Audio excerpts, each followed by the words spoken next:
Alors dans ce fascicule numéro 19, comme je disais tout à l'heure, on va découvrir le livreur de journaux dans sa Citroën CX Tissier.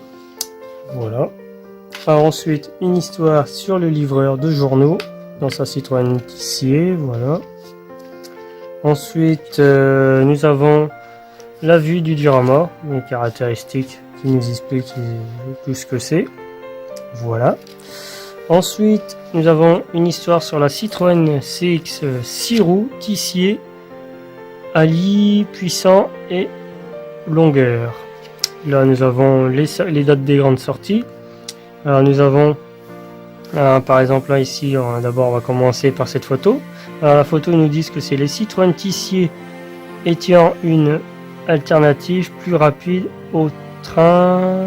Ouais, au train pour distribuer les distributions de journaux dans tout le pays, que ce soit là en France ou à l'étranger comme aux États-Unis.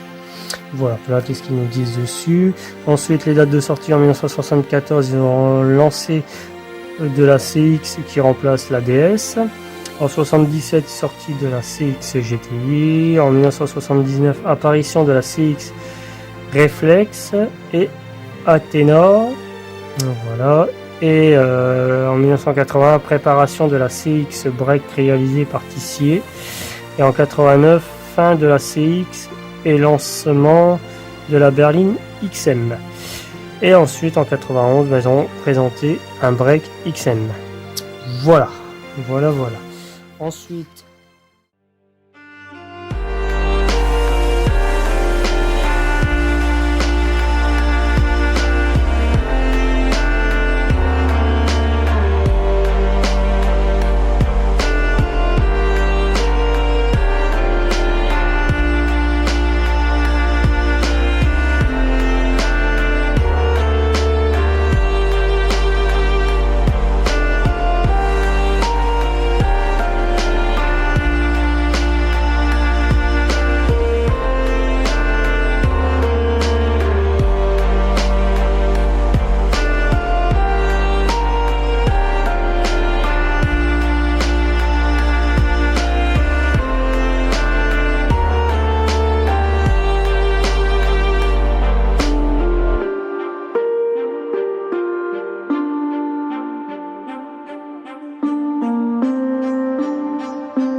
Citroën DS Tissier c'était des dépanneuses ou d'autres modèles. Donc Tissier il modifiait un peu les Citroën pour donner pour les élargir, on va dire.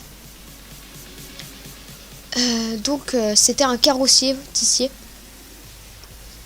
Donc nous avons donc une maison de la presse très bien détaillée, ce petit décor avec le petit panneau presse et tout ça, et donc la CX.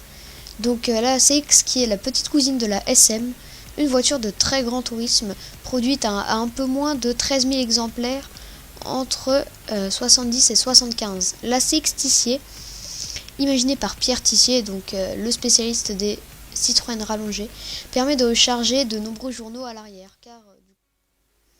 Donc nous allons tout de suite installer les deux petits modèles, donc toujours échelle 1/43e en métal. Le personnage, il s'agit